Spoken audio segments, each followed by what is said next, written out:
மனதில் நின்ற காதலியே மனைவியாக வரும்போது சோகம் கூட சுகமாகும், வாழ்க்கை இன்பவரமாகும். உன் வாழ்வில் செல்வங்கள் எல்லாம் ஒன்றாக சேர்ந்திட வேண்டும்.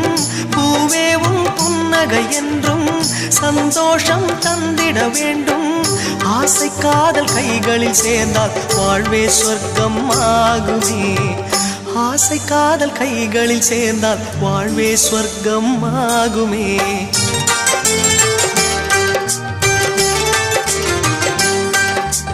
ஆனந்தம் ஆனந்தம் பாடும் மனமாசையின் ஊஞ்சலில் ஆடும்.